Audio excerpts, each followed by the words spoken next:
Hello, ladies and gentlemen, and welcome to the greatest games on the Blizzard. My name is Marcus Speller. With me is Jonathan Wilson, and with us today is Simon Kuper, columnist for the Financial Times and an author of a number of books, including Soccernomics, Ajax, The Dutch, The War, and most recently, in 2021, Barca, the inside story of the world's greatest football club. And I should say that if you're in the United States, that book is called The Barcelona Complex. Simon, a pleasure to have you on the podcast. Delighted to be here. Thank you. Today we go back to the Champions League final at Wembley in May 2011 that ended Barcelona 3, Manchester United 1. Simon, why have you chosen this game? I think it's actually the high point of Barcelona, of the whole club history. That was the best football they ever played. It was, I think, considerably better than the model of Guardiola's team, which was Cruyff's dream team, which played at Wembley in 92. 2011 is really the culmination. Guardiola at one point says that the first 20 minutes after half time, when they score two more goals, that's sort of what he and the coaches and the team had been working towards. It's the apogee. Yeah, you can't really argue with that, Jonathan, can you? No, I mean, yeah, I'd been there in both 2009 and then 2011, and there was, in 2009 there was this sort of sense of, Christ, this is something that I've never seen before. This is a new type of football. But 2011 was even better, because if you think back to 2009, they've been a little bit lucky in that. Well, not a little bit, quite lucky in that semi-final when they beat Chelsea. The first 10 minutes of the final, United were on top. This game, United was nowhere. They just weren't in the game. The equaliser came from nothing. Mm-hmm. I think at half time, Barcelona created 22 chances to United's 4. And there's that famous shot of Ferguson with 4 or 5 minutes to go, sitting on the bench with his hands literally shaking. Sort of this sort of gesture of impotence. And his line afterwards, he says, "Nobody's ever given us a hiding like that. In my time as a manager, it's the best team we've played. They mesmerise you with their passing." So if Ferguson's saying that, you know it's something pretty special. Yeah, high praise indeed, Simon. I mean, this was, as you say, the sort of nadir of it. It was Barcelona's Nebworth, if you like to use an Oasis analogy, if I may. But Guardiola, he hadn't been at the club long, of course, taking over, and that final in Rome in 2009 was fantastic as well. What do you think he did differently as Barcelona went? I mean, he sort of moulded and shaped the side to what he wanted. What was his approach this season, going into the season? Was there anything differently he did, or was it just an extension of what he'd been doing? They had been moving towards a team without a striker, and at the end, Nemanja Vidic comes on the TV and says it was very confusing because there was nobody to mark. They don't have a striker. So in 2009, Samuel Eto'o, who Guardiola had actually wanted to get rid of when he took over, survives in the team and becomes a really important player in that side. Then Messi is reinvented as a false nine in May 2009. It's already the way Messi really wants to play. They have a brief experiment with Ibrahimovic as a real striker. And then they say, no, we're just going to go radical. And so in this game, you have Villa and Pedro really playing as flankers, as wingers. You have Messi. He's actually quite far back. I wouldn't even call him a false nine. I'd say he's more like a number 10. And he's actually not that present in their play as he would become in later years. Much more of the game goes through Xavi and Iniesta, but especially Xavi, who's the playmaker of this team. And Messi kind of pops up and does these amazing cameos like when he scores. But it's also a team that has had 2 or 3 years to really memorize. They're almost like an American football team in how drilled they are. So they have these rules. So the 5-second rule or 4-second rule, depending, where when you lose the ball, you press for 4 or 5 seconds. There are cues for pressing, like when the opposing defender turns towards his goal, then you press. And then they also prepare these set plays. And typically the attacks are structured around, we start on one wing, we finish on the other. And you identify a particular weakness of the other team. In this game, I mean, I think the main thing that they do is Ferdinand and Vidic at this time are invincible, and they do what Cruyffian teams always do against big English centre-backs, which is we're not going to put anyone there. We're just going to leave them completely empty-handed, which works very well. And the extraordinary thing about that it can still confound English teams. that of course what Hungary did in 1953. That the Harry Johnson, the great Blackpool centre back or centre half, talking about the Hungary's victory at Wembley in '63 in 50. Sorry, talking about Hungary's victory at Wembley in '53, and him trying to mark Hidakuti, who was sort of in a very loose sense, a sort of proto false nine, and sort of saying, I just didn't know what to do. I had nobody to mark, but if I went towards the man I was meant to be marking, there's a huge gap, and not being able to process what you do with that. And then here we are, nearly 60 years later, and an English team still can't work out what you do. So I think that's partly a failure on the part of British football. But of course, Messi was doing it to a different degree. And the intermovement of players around that vacuum is that much more sophisticated and quicker and more relentless, that it is harder to deal with. Because I think something that it may in part be coincidental, but there is a fundamental change in football from the moment Guardiola gets the Barcelona job. So I think to attribute it entirely to him is maybe not entirely correct, but it's a very useful coincidence that if you look at goals per game in the knockout stages of the Champions League from 93-4, the first time when there was a sort of a clear knockout stage after the group stage, up until 2007-8, on only one occasion is goals per game higher than 3. Since 2008, only twice has been less than 3. So football suddenly around 2008 becomes much more attacking. And Guardiola clearly is part of that movement. But I think there's also something in the way the football's played allows that, which I think is partly to do with the tweaks to the offside law. I think it's partly to do with the crackdown on intimidatory tackling.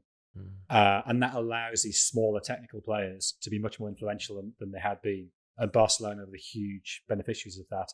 But Guardiola then takes that to a level that we'd never seen before and sort of redrew the parameters of what we understood to be possible in football.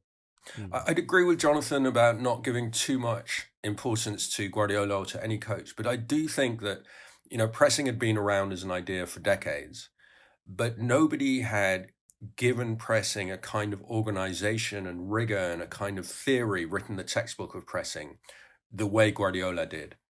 And he made it work better. You also have higher fitness levels. And so, nobody had ever pressed like Guardiola's Barcelona did.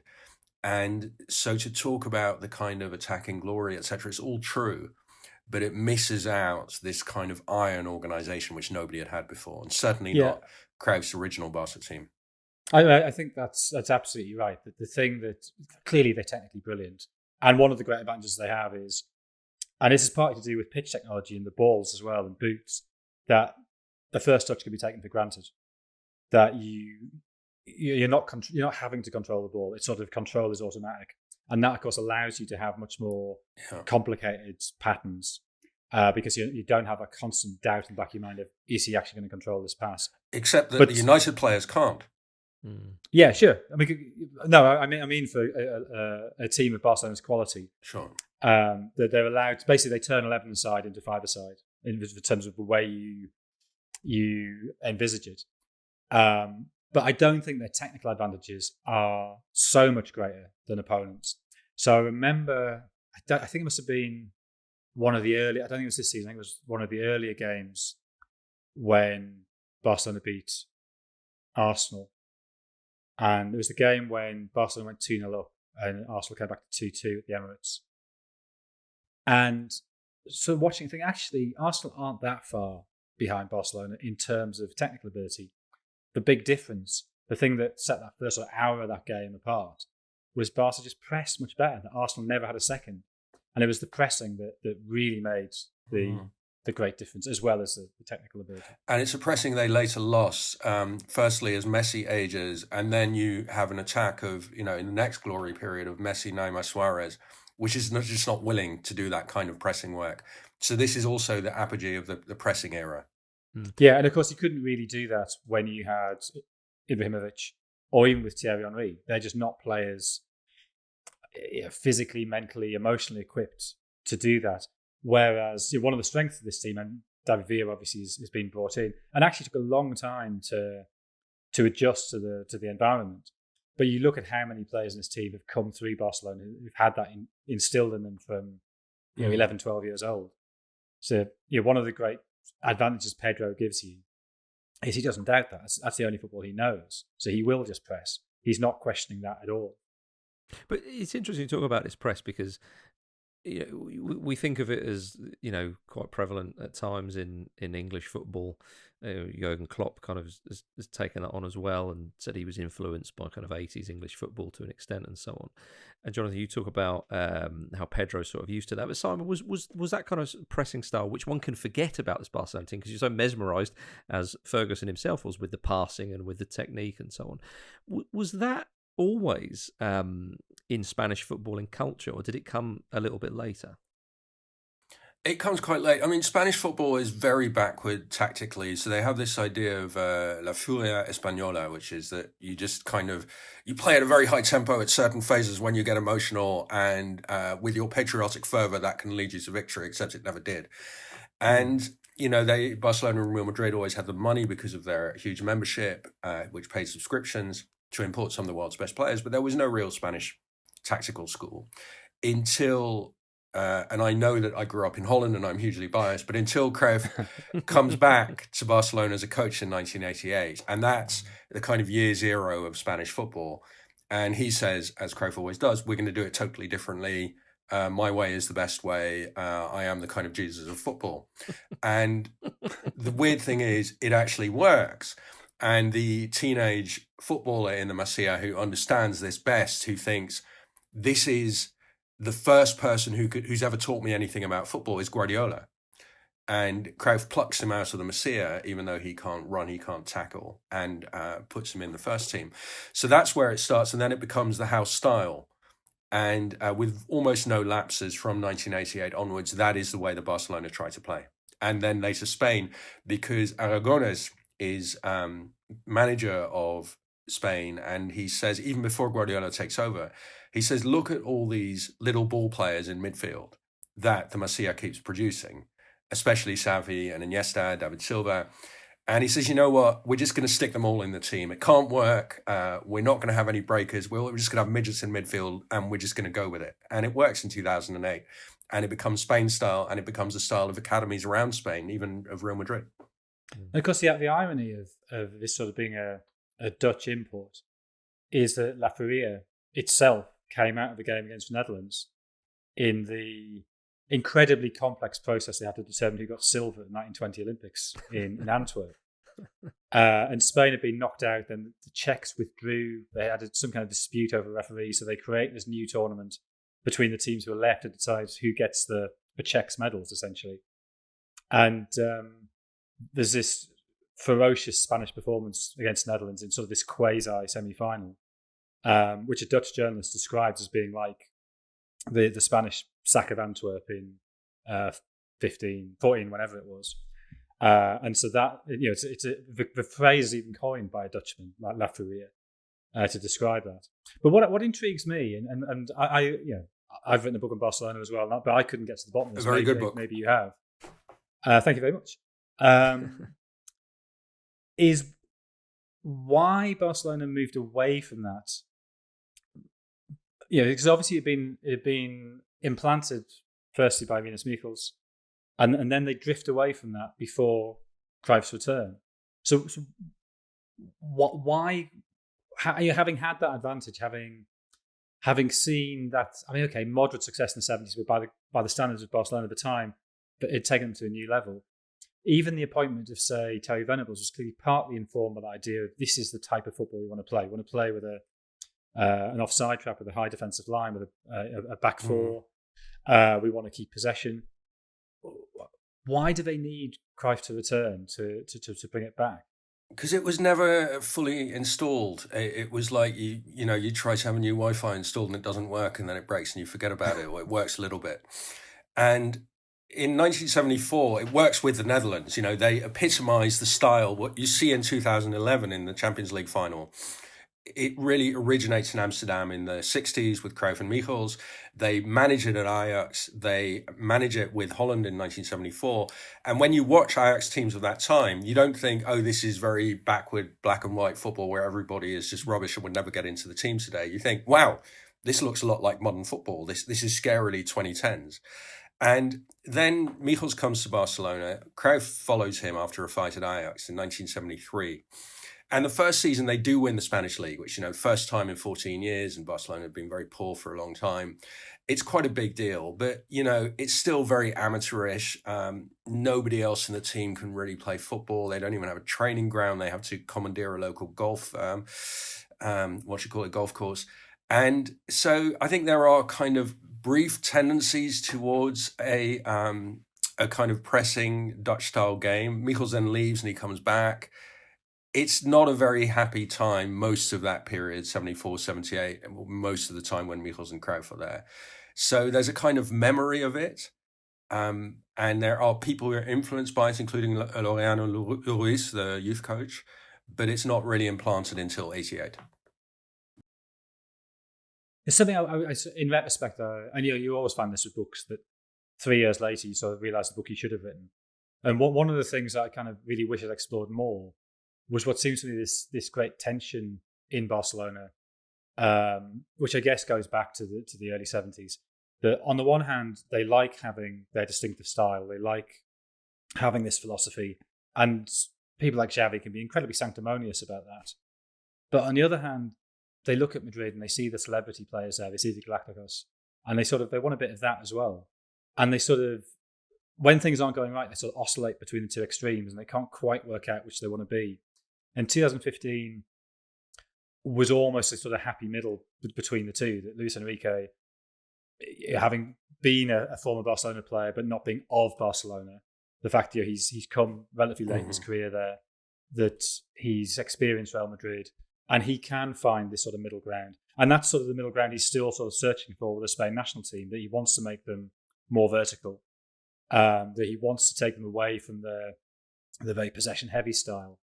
But it's sort of, I still sort of think at times you see with Barcelona almost this, the inferiority complex they have with Real Madrid of thinking, oh, we need a big star to match them. And I sort of wonder whether the signing of Maradona in 82, 81 or 82, 82, whether that was part of that. And that obviously sort of leads them away from yeah. the one true path. I mean, there's Maradona, there's Cruyff himself, there's Ronaldinho later, who they didn't think was the world's best player, but then he turned out briefly to be that. So there was this history of signing great players, and it always went wrong. And, the Galactico thing worked out in Madrid, and it didn't work out in Barcelona. And I think what makes 2011... Would Ibrahimovic be a part of that? Well, Ibrahimovic is coming into a team which is already the best in the world. He's not the saviour. Maradona and Cruyff were brought as the saviour. Okay. And I think what makes 2011 special, more than 2009, as Jonathan points out, is in 2009 you have really significant players who have been brought in. Henry and Eto'o are not part of the Barcelona way. And it gels. In 2011, you have a homegrown team of Galacticos. The only time in Barcelona history, I mean, no club in the history of the world has ever produced a generation from its academy like that team that you saw on the field at Wembley. Well, seven of the starting 11 came through La Masia, didn't they? Oh, it's remarkable. And players who didn't, like, Abidal and Villa are not central to the experience. You could have had that team without Abidal and Villa. Of course, the Abidal story is very moving, but these are not typically the outsider, the bought player is the hero figure, and this is not the case with that team at all. So you have players who are Galacticos, but they also understand all the rules of how to play a position in Barcelona. For example, that you're not allowed to stray. You have a zone, you stick to that zone. So it's and then the tactical sophistication. What struck me watching the game is the first 10 minutes, United don't dominate, but they cause them some trouble. They look a bit like sort of Derby County circa 1997. It's very much Route 1 towards Hernandez and hoping that he'll take on Mascherano, who's not really a centre-back. And it does scare Barcelona a bit, and they make the pitch very long, which Barcelona don't like. Barcelona like to play in a 40-metre area. And they solve it very quickly by Xavi and Iniesta dropping back to the back of midfield. So Barcelona, as it were, move their block backwards, and that space disappears. The midfield ceases to be elongated. And so this kind of thinking in the match, which is one of the reasons why the coach's influence in any team is always exaggerated, because it's players who have to make those changes, usually on the hoof, that they do so well, which is also part of the kind of Barcelona idea, the way these kids grew up in the Masia, which is, as Cruyff said, football is a game that you play with your head. All right, well, let's have a quick break, everybody, and we will talk more about the final itself. See you in a moment. Welcome back to the greatest games on the Blizzard. So yes, the match. Simon, you started talking about the game there, of course. The Sorry, first 10 minutes. No, don't, not at all, not at all. Well, you knew when to break the lines and so on, much like this Barcelona side. Yes, the reason why Manchester United, that first sort of 10 minutes, as you say, they kind of go for it, was because Alex Ferguson wanted his side to be a bit up and at them. He wanted to kind of play on the front foot. He wanted to press them high, win the ball back early, sort of the things that Barcelona were doing. And interestingly, Rio Ferdinand said, years later, and he did stress that hindsight was a wonderful thing, but he did say that at the time as well, he disagreed with Ferguson's tactics. And said that, and him and Vidic were not sure about Ferguson's approach to this game, because he thought they would get outnumbered in midfield and so on.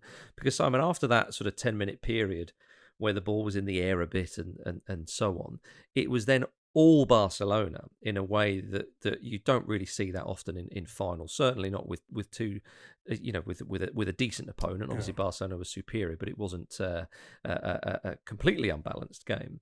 So I suppose my question is, did you think that Ferguson and his tactics just completely played into Barcelona's hands, or would it not have mattered what they did, do you think?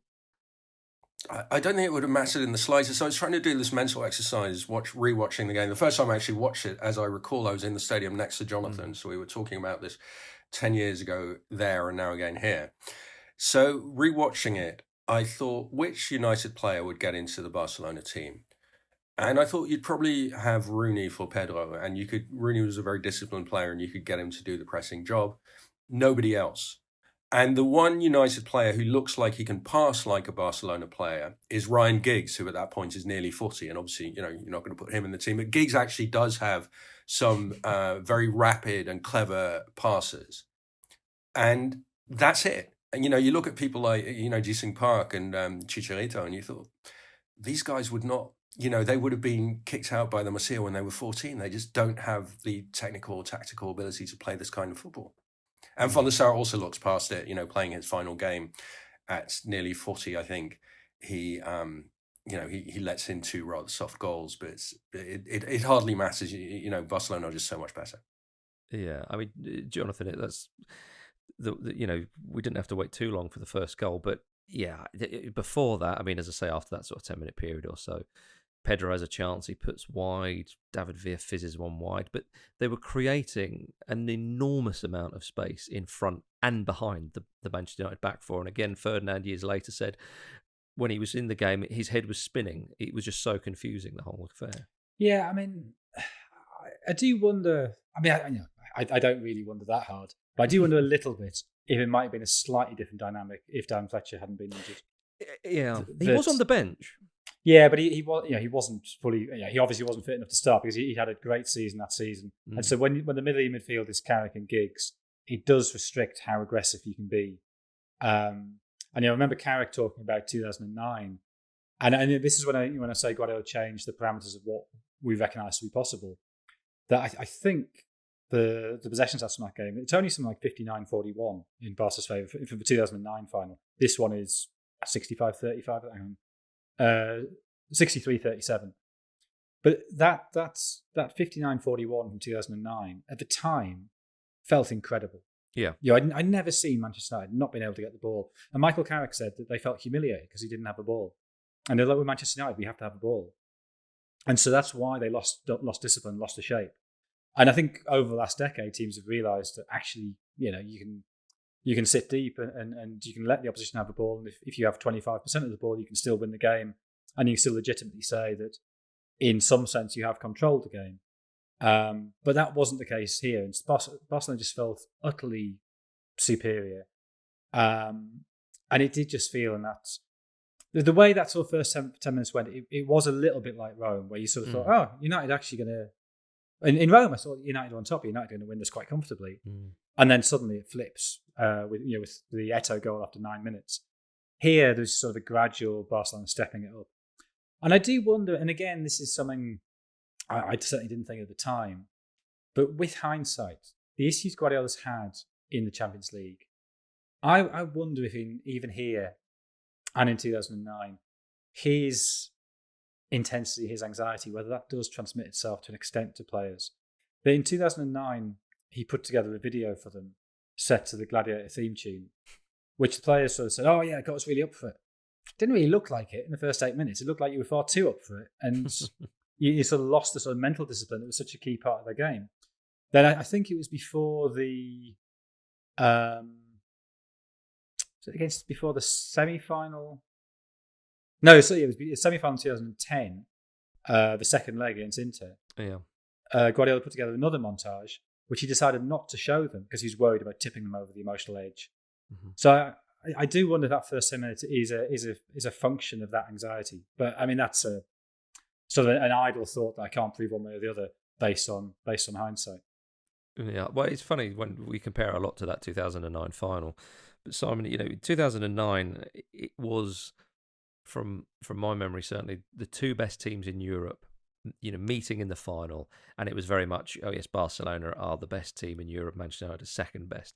This game, it felt like Barcelona were playing a different sport to Manchester United. I mean, they were so dominant and superior, and that was showed in the first goal when Pedro puts them 1-0 up. I mean, the way the midfield just seemed to knock the ball about so calmly, and then they find Xavi, who moves forward, and just, again, they make it look so easy. It's this sort of almost definition of skill, isn't it? They flicks the ball to Pedro, who slots it in to make it 1-0, and they make it so simple to undo the Premier League champions. Yeah, I mean, it's a confluence of talent that's never going to happen again. This is the World Cup winners of, 11 months, 10 months before, plus Messi. So what are you going to do? Like that. It's ridiculous. I mean, you look at the talent, you look at the interpassing in midfield, and you think, yeah, Xavi to Iniesta to Busquets to Messi. How are you going to win that ball? Yeah. And I mean, it's again interesting the comparison with when United try to pass, which they almost never can, and they're always in a hurry because they're being pressed. So the guy will give a kind of knee-height pass to a teammate who will fail to control it. Fair enough. Iniesta at one point gives this kind of, he hits a thigh-high bullet at Messi from about 5 yards. And of course, Messi taps it straight into the path of Busquets. So it's just not fair. And United, they're no fools. They've just won the Premier League, I think. They have played 2 Champions League finals in 3 years. Maybe Real Madrid of the era are better, but had Barcelona never existed, United are the Champions League winners. And we can look back at past Champions League winners and say, well, were they worse than United of 2009-11? I don't think so. Yeah, I mean, I think that's a very good point. That Ferguson could have ended his career on an extraordinary high. Yeah, as you say, if Barcelona hadn't existed, they could easily have won 3 out of 4. Yeah, they won in 2008. So let's say they played Chelsea in the final in 2009. Well, they were at least as good as Chelsea. And then 2011, they'd have played Real Madrid in the final. So, again, you'd say that's at worst a 50-50. Ferguson's record in Europe is the one sort of question mark over his career, that only to win 2 Champions Leagues, given how much time he spent at a club of such stature.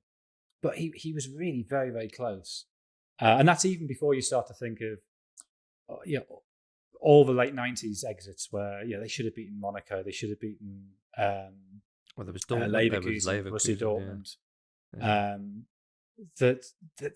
There were a lot of near misses there, but they just ran up against when they were actually at their peak. They just ran up against a team whose peak was way, way higher. Yeah, and some teams that win the Champions League are a lot better than other teams. I mean, if you think of the United team of '99, correct me if I'm wrong, but it was Blomqvist, Berg. Did Ronnie Johnson play? There were some pretty unlikely Champions League winners who. I mean, to be fair, 2 of those probably wouldn't have played had United had everybody available. But yes, the point's totally reasonable. Yeah. I don't think they would have been picked by Guardiola in 2011. So. They'd have been too old, of course. You could argue. Yeah, fair enough. But Manchester United did show a moment of quality in the final. It was a rare moment of quality, but it was one nevertheless. And it was Wayne Rooney who equalised, Jonathan. And he worked tirelessly in that game. And he stuck to his task. I mean, he was never going to be on the winning side, of course. But even though for a man of his sort of lofty standards, certainly in his playing career at least, it won't be seen as a consolation. But there was a moment for him in that final when he slotted that goal in. Yeah, there was. And I was really struck watching this game back by how good he is in this game. Yeah, that's right. Because Rooney's one of those players who, I mean, maybe this is me misjudging him, but he's a player I always found incredibly frustrating. Obviously, incredibly gifted and capable of doing extraordinary things, but really after 2004, it never quite felt that he did it consistently enough in the biggest games. And this game, I guess it happened throughout his United career that he was asked to, in previous seasons, he'd been asked to do Ronaldo's running for him. Oh yeah, Cristiano can't be bothered. Can you do the running? You do his tracking, and also do all the other stuff you do. So he's having to sort of work twice as hard as anybody else there. He's doing 2 people's jobs. And here it's can you be the centre forward and also be the number 10? And if you wouldn't mind being down Fletcher in midfield at the same time, and also if you could just drift wide as well, that'd be great. So he's doing about 3 jobs here, and the goal actually is emblematic of that. That he gets the ball quite deep, plays the ball to Giggs from a sort of number 10 position, and then runs on and finishes with a sort of Jackie Milburn style finish from the edge of the box.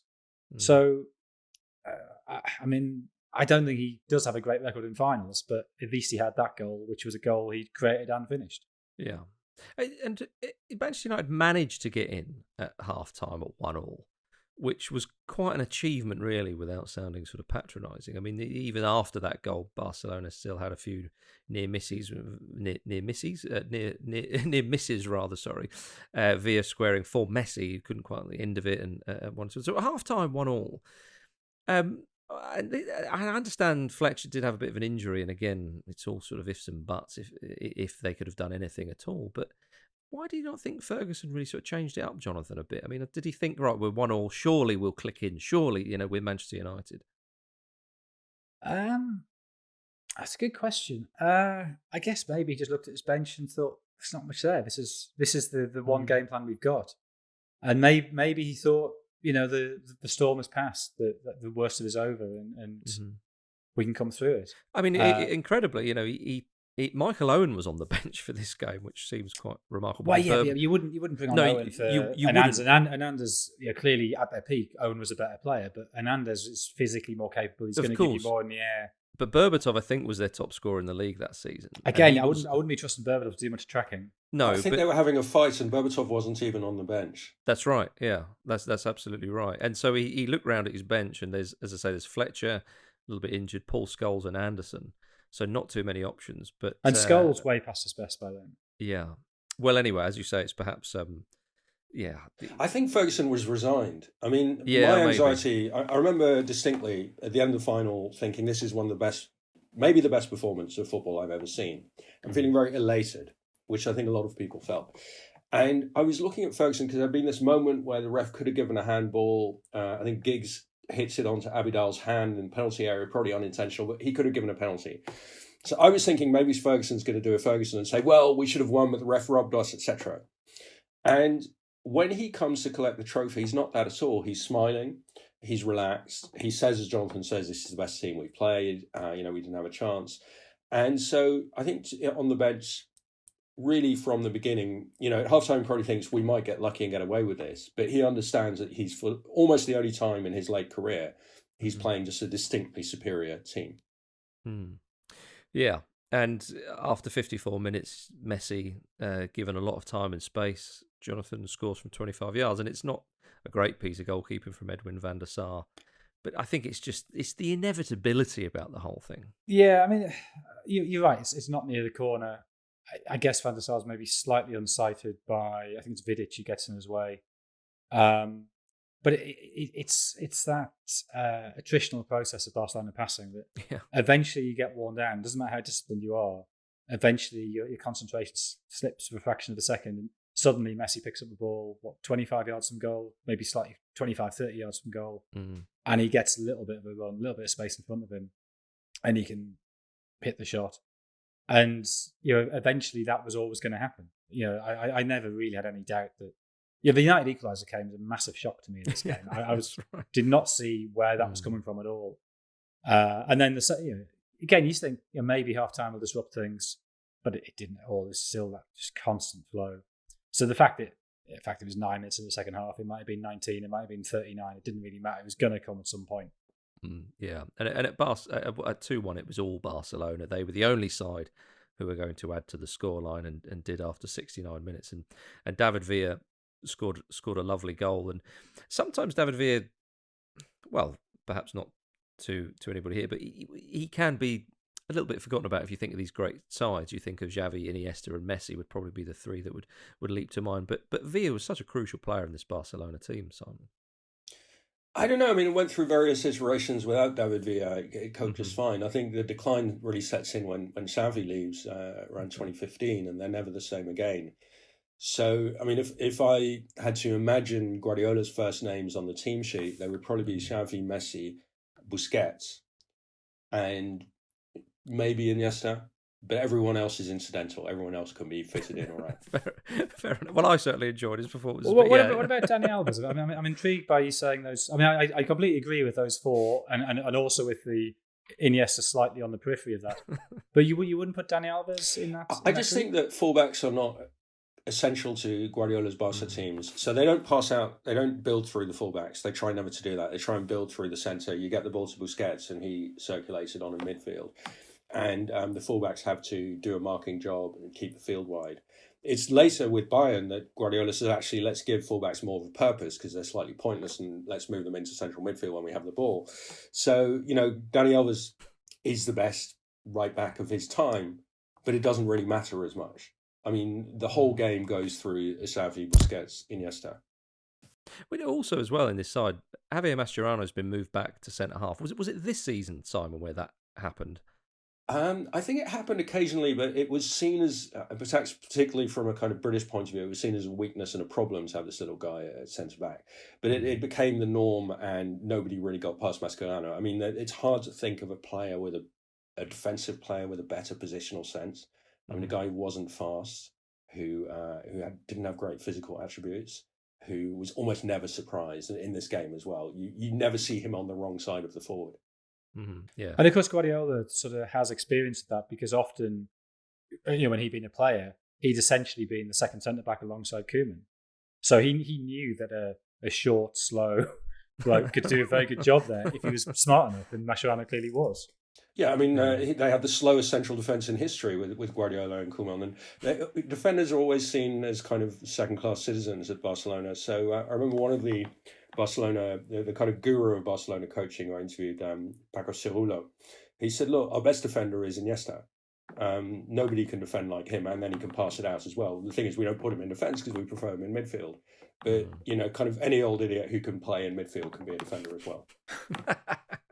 That's the spirit.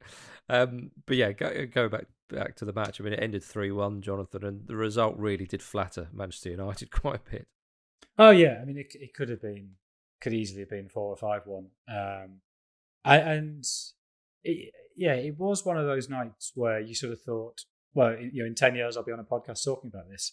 That you sort of thought, I've seen something incredibly special that as long as football is played, people will remember. Because I would agree with Simon. I can't think of another performance remotely in that class. I've seen more exciting games. I've seen teams suddenly blitz opponents for 10 or 15 minutes. But for 90 minutes of just controlling a big game in a incredibly aesthetically pleasing way, there's nothing close to it. Not Bayern, Barcelona 8-2, not Liverpool, Barcelona 4-0. No, because Barcelona, when they lost 8-2, were a shambles. That's that 8-2 was half Bayern being really good and half Barca being really bad. I don't think Manchester United played particularly badly here. I mean, they weren't maybe quite at 100%, but they weren't less than 85%. Say They remained in position, yeah. And yet they were nowhere near them. So which was the other game? Oh, Liverpool Barcelona. Yeah, and the 4-0. And Sunderland 4, Chelsea 1. Jonathan, just throw that in. Well, first half of that, yeah, you're right. Yeah. But Liverpool Barcelona again, it was that's a huge momentum shift in a game, and you see one team mentally crumbles. And I don't think. I mean, yes, there was a resignation, but it wasn't that sort of blind panic that you often get when you with these sort of 3-goal swings in games. It was. I mean, and maybe that's the nature of a one-legged game as opposed to a two-legged game. That two-legged game, it sort of feels slightly different. But this was the greatest thing I've ever seen on a football pitch. Yeah, well, high praise indeed. I mean, Simon, on that note, surely then one would say it was sort of Guardiola's sort of defining, sort of crowning moment as a coach. He would certainly hope to provide another one, but to top this would be very, very tricky. Guardiola was there. And yes, he contributed hugely to this team, but it's an incredible team. And it was a team that was shaped long before he arrived by a system that he himself was a creation of. So I don't want to make it too much about him. And I'd also say that to some degree, this is Cruyff's brainchild that you see on the field. I think the sad thing is that it was Barcelona's not swan song, but it was their peak. So in the next 10 years, they win one more in 2015. And, 10 years on, 3 of those players, Messi, Busquets, Pique, are still in the team. So there's a kind of failure of renewal. There's a lack of new blood. And that 2011 game it's not quite an ending, but they can't take it any further. That's it. Interesting. Simon, it's been a pleasure talking to you about this game. Thanks very much for coming on the pod. Thank you. For more stories like that, just check out theblizzard.co.uk. But until next week, when Jonathan and I will be back with another great game of football, have a good one.